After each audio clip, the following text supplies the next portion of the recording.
ಸರ್ಕಾರದ ಯೋಜನೆಗಳು ಮತ್ತು ಪ್ರಯೋಜನಗಳನ್ನು ಪ್ರವೇಶಿಸಲು ಆನ್ಲೈನ್ ಪೋರ್ಟಲ್ ಇ-ಸಮೃದ್ಧಿ ಸ್ವಯಂ ನೋಂದಣಿ ಮಾಡಿಕೊಳ್ಳಬಹುದು. ಈ ಕೆಳಗಿನ ದಾಖಲೆಗಳನ್ನು ಸಿದ್ಧವಾಗಿಡಿ. ಅವುಗಳ ಗಾತ್ರ 5 MBಕ್ಕಿಂತ ಕಡಿಮೆ ಇರಬೇಕು. ಜೆಪೆಗ್ ಅಥವಾ ಪಿಡಿಎಫ್ನಲ್ಲಿ ಆಧಾರ್ ಕಾರ್ಡ್, ಬ್ಯಾಂಕ್ ಚೆಕ್ಬುಕ್ ಅಥವಾ ಪಾಸ್ಬುಕ್ ಜೆಪೆಗ್ ಅಥವಾ ಪಿಡಿಎಫ್ನಲ್ಲಿ, ಒಂದೇ ಪಿಡಿಎಫ್ ಫೈಲ್ನಲ್ಲಿ ಎಲ್ಲ ಭೂ ದಾಖಲೆಗಳು. ಸ್ವಯಂ ನೋಂದಣಿ ಪೋರ್ಟಲ್ ಅನ್ನು ಪ್ರವೇಶಿಸಲು ಫಾರ್ಮರ್ಸ್ ರಿಜಿಸ್ಟ್ರೇಷನ್ ರೈತರ ನೋಂದಣಿ ಮೇಲೆ ಕ್ಲಿಕ್ ಮಾಡಿ. ರೈತರನ್ನು ನೋಂದಾಯಿಸಲು ಮೊಬೈಲ್ ನಂಬರ್ ಮತ್ತು ಕ್ಯಾಪ್ಚಾ ನಮೂದಿಸಿ. ಕ್ಯಾಪ್ಚಾವನ್ನು ಸರಿಯಾಗಿ ನಮೂದಿಸಿ ಮತ್ತು ವೆರಿಫೈ ಮಾಡಲು ಕ್ಲಿಕ್ ಮಾಡಿ. ಒಟಿಪಿ ನಂಬರೊಂದಿಗೆ ಮೊಬೈಲ್ ಫೋನ್ SMS ಸ್ವೀಕರಿಸಲಾಗುತ್ತದೆ. ಲಾಗಿನ್ ಆಗಲು ಒಟಿಪಿ ನಮೂದಿಸಿ. ದಯವಿಟ್ಟು ಗಮನಿಸಿ, ಎಲ್ಲ 4 ಹಂತಗಳು ಅಂದರೆ ಮೂಲ ವಿವರಗಳು, ಬ್ಯಾಂಕ್ ವಿವರಗಳು, ಭೂಮಿಯ ವಿವರಗಳನ್ನು ಮತ್ತು ಸ್ಕೀಮ್ನ ವಿವರಗಳನ್ನು ಪೂರ್ಣಗೊಂಡ ನಂತರ ಅರ್ಜಿಯನ್ನು ಅನುಮೋದನೆಗಾಗಿ PACS ಅಥವಾ FPOಗೆ ಕಳುಹಿಸಲಾಗುತ್ತದೆ. Basic details. ಲಾಗಿನ್ ನಂತರ ಬೇಸಿಕ್ ಡೀಟೇಲ್ಸ್ ಅನ್ನು ನಮೂದಿಸಿ. ಆಧಾರ್ ಕಾರ್ಡ್ ಮತ್ತು ಆಧಾರ್ ನಂಬರ್ ಪ್ರಕಾರ ಹೆಸರನ್ನು ನಮೂದಿಸಿ. ವೆರಿಫೈ ಮೇಲೆ ಕ್ಲಿಕ್ ಮಾಡಿ. ದಯವಿಟ್ಟು ನಮೂದಿಸಿದ ಹೆಸರು ಆಧಾರ್ ನಂಬರನ್ನು ಸಂಬಂಧಿಸಿದ ಹೆಸರಿಗೆ ಹೊಂದಿಕೆಯಾಗುತ್ತಿದೆ ಎಂದು ಖಚಿತಪಡಿಸಿಕೊಳ್ಳಿ. ಇಲ್ಲದಿದ್ದರೆ ಅದು ದೋಷ ಸಂದೇಶವನ್ನು ಪ್ರದರ್ಶಿಸುತ್ತದೆ. ಸರಿಯಾದ ಆಧಾರ್ ನಂಬರ್ ನಮೂದಿಸಿದ ನಂತರ ಯಶಸ್ವಿಯಾದ ವೆರಿಫಿಕೇಷನ್ ಮೆಸೇಜ್ ಅನ್ನು ಅಂದರೆ ಪರಿಶೀಲನಾ ಸಂದೇಶವನ್ನು ಪ್ರದರ್ಶಿಸಲಾಗುತ್ತದೆ. ತಂದೆಯ ಹೆಸರನ್ನು ನಮೂದಿಸಿ ಮತ್ತು ಒಟ್ಟು ಭೂ ಹಿಡುವಳಿ ಆಧಾರದ ಮೇಲೆ ರೈತರ ಕ್ಯಾಟಗರಿಯನ್ನು ಆಯ್ಕೆ ಮಾಡಿ. ಪ್ರತಿ ವಿಭಾಗದ ವ್ಯಾಖ್ಯಾನಗಳನ್ನು ಇನ್ಫಾರ್ಮೇಷನ್ ಐಕಾನ್ನಲ್ಲಿ ಪ್ರದರ್ಶಿಸಲಾಗುತ್ತದೆ. ಕ್ಲಾಸ್, ವರ್ಗ, ಲಿಂಗ ಮತ್ತು ಹುಟ್ಟಿದ ದಿನಾಂಕವನ್ನು ಆಯ್ಕೆ ಮಾಡಿ. ಹುಟ್ಟಿದ ದಿನಾಂಕದ ಆಧಾರದ ಮೇಲೆ ವಯಸ್ಸನ್ನು ಸ್ವಯಂಚಾಲಿತವಾಗಿ ಲೆಕ್ಕ ಹಾಕಲಾಗುತ್ತದೆ. ವಸತಿ ವಿಳಾಸದ ಸ್ಟೇಟ್, ಡಿಸ್ಟ್ರಿಕ್ಟ್, ತಾಲೂಕಾ, ವಿಲೇಜ್ ಮತ್ತು ಪಿನ್ ಕೋಡ್ ಅನ್ನು ನಮೂದಿಸಿ. ಅಗತ್ಯವಿರುವ ಎಲ್ಲಾ ಕ್ಷೇತ್ರಗಳನ್ನು ಭರ್ತಿ ಮಾಡಿ ಮತ್ತು ಅಪ್ಲೋಡ್ ಡಾಕ್ಯುಮೆಂಟ್ ಬಟನ್ ಅನ್ನು ಕ್ಲಿಕ್ ಮಾಡುವ ಮೂಲಕ ಗುರುತಿನ ಪುರಾವೆಯನ್ನು ಅಪ್ಲೋಡ್ ಮಾಡಿ. ವಿವರಗಳನ್ನು ಉಳಿಸಲು ಮರೆಯದಿರಿ. ನಂತರ ದೃಢೀಕರಣ ವಿಂಡೋ ಕಾಣಿಸುತ್ತದೆ.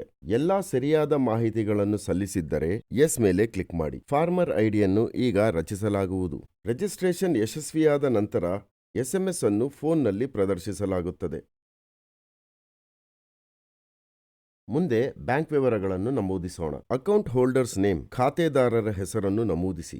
ದಯವಿಟ್ಟು ಖಾತೆದಾರರ ಹೆಸರು ರೈತರ ಹೆಸರಿಗೆ ಹೊಂದಿಕೆಯಾಗುತ್ತಿದೆ ಎಂದು ಖಚಿತಪಡಿಸಿಕೊಳ್ಳಿ. ಇಲ್ಲದಿದ್ದರೆ ದೋಷ ಸಂದೇಶವನ್ನು ಪ್ರದರ್ಶಿಸಲಾಗುತ್ತದೆ. ಸರಿಯಾದ IFSC ಕೋಡ್ ಅನ್ನು ನಮೂದಿಸಿ ಮತ್ತು ಫೆಚ್ ಮೇಲೆ ಕ್ಲಿಕ್ ಮಾಡಿ. ಈ ವ್ಯವಸ್ಥೆಯು ಬ್ರಾಂಚ್ ಹೆಸರು ಮತ್ತು ಬ್ಯಾಂಕ್ ಹೆಸರನ್ನು ಸ್ವಯಂ ಪಾಪ್ಯುಲೇಟ್ ಮಾಡುತ್ತದೆ. ನಂತರ ಬ್ಯಾಂಕ್ ಖಾತೆ ಸಂಖ್ಯೆಯನ್ನು ನಮೂದಿಸಿ ಮತ್ತು ದೃಢೀಕರಿಸಿ. ಬ್ಯಾಂಕ್ ಅಕೌಂಟ್ ನಂಬರ್ ಮತ್ತು ಕನ್ಫರ್ಮ್ ಬ್ಯಾಂಕ್ ಅಕೌಂಟ್ ನಂಬರ್ನಲ್ಲಿ ನಮೂದಿಸಿದ ವ್ಯಾಲ್ಯೂಗಳು ಒಂದೇ ಆಗಿವೆ ಎಂದು ದಯವಿಟ್ಟು ಖಚಿತಪಡಿಸಿಕೊಳ್ಳಿ. ಇಲ್ಲದಿದ್ದರೆ ದೋಷ ಸಂದೇಶವು ಗೋಚರಿಸುತ್ತದೆ. ಅಪ್ಲೋಡ್ ಬಟನ್ ಕ್ಲಿಕ್ ಮಾಡುವ ಮೂಲಕ ಬ್ಯಾಂಕ್ ಪಾಸ್ಬುಕ್ ಅಥವಾ ಚೆಕ್ ಬುಕ್ ಅನ್ನು ಅಪ್ಲೋಡ್ ಮಾಡಿ. ನಂತರ ಆಡ್ ಬಟನ್ ಕ್ಲಿಕ್ ಮಾಡಿ.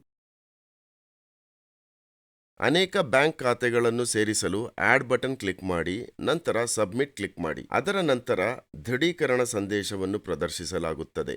ಯಶಸ್ವಿಯಾದ ಮೇಲೆ ಫೋನ್ನಲ್ಲಿ SMS ಕಾಣಿಸುವುದು. Land details. ಭೂ ದಾಖಲೆಗಳ ಪ್ರಕಾರ ಭೂಮಿಯ ವಿವರಗಳನ್ನು ನಮೂದಿಸಿ. ಈ ಹಿಂದೆ ನಮೂದಿಸಿದ ವಿವರಗಳ ಆಧಾರದ ಮೇಲೆ ವಿಳಾಸವು ಸ್ವಯಂ ಪಾಪ್ಯುಲೇಟ್ ಆಗುತ್ತದೆ. ಸರ್ವೆ ಮತ್ತು ಖಾತಾ ನಂಬರ್ ನಮೂದಿಸಿ ಮತ್ತು ವೆರಿಫೈ ಕ್ಲಿಕ್ ಮಾಡಿ.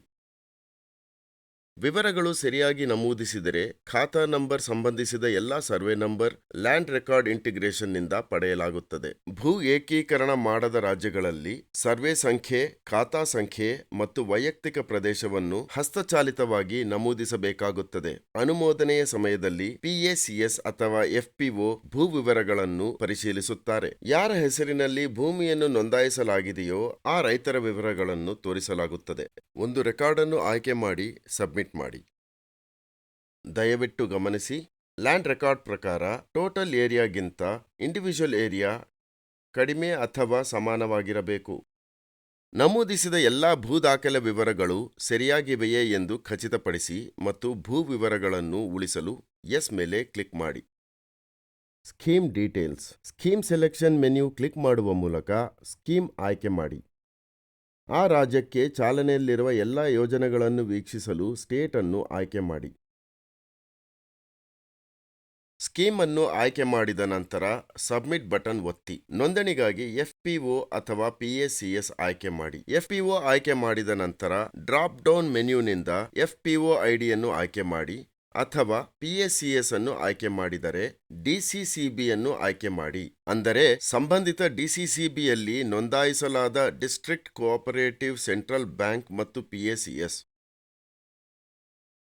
ಡ್ರಾಪ್ ಡೌನ್ ಪಟ್ಟಿಯಿಂದ ಮೂಲ ಪ್ರೊಫೈಲ್ ಅನ್ನು ಆಯ್ಕೆ ಮಾಡಿ ಮತ್ತು ಪಾವತಿಯನ್ನು ಕ್ರೆಡಿಟ್ ಮಾಡಬೇಕಾದ ಬ್ಯಾಂಕ್ ಖಾತೆಯನ್ನು ಹೊಂದಿಸಿ. ನೋಂದಣಿ ಮಾಡುವಾಗ ಸೇರಿಸಲಾದ ಭೂಮಿಯ ವಿವರಗಳನ್ನು ಕೋಷ್ಟಕದಲ್ಲಿ ಪ್ರದರ್ಶಿಸಲಾಗುತ್ತದೆ. ಕೋಷ್ಟಕದಿಂದ ಸಂಬಂಧಿತ ಭೂಮಿಯ ವಿವರಗಳನ್ನು ಆಯ್ಕೆ ಮಾಡಿ.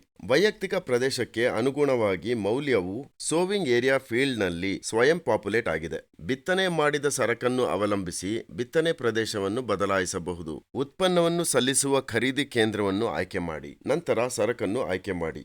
ರೈತರು ಅನೇಕ ಭೂ ದಾಖಲೆಗಳನ್ನು ಆಯ್ಕೆ ಮಾಡಬಹುದು ಮತ್ತು ಸಬ್ಮಿಟ್ ಬಟನ್ ಕ್ಲಿಕ್ ಮಾಡಬಹುದು. ಅಪ್ಲಿಕೇಶನ್ ಐಡಿಯನ್ನು ಪ್ರದರ್ಶಿಸಲಾಗುತ್ತದೆ ಮತ್ತು ಸ್ಥಿತಿಯನ್ನು ಪೆಂಡಿಂಗ್ ಫಾರ್ ಅಪ್ರೂವಲ್ ಎಂದು ತೋರಿಸಲಾಗುತ್ತದೆ. ಯಶಸ್ವಿ ನೋಂದಣಿಯ ನಂತರ ರಿಜಿಸ್ಟ್ರೇಷನ್ ರಿಸಿಪ್ಟ್ ನೋಂದಣಿ ರಸೀದಿ ಸ್ವಯಂಚಾಲಿತವಾಗಿ ಸಿಸ್ಟಂಗೆ ಡೌನ್ಲೋಡ್ ಆಗುತ್ತದೆ.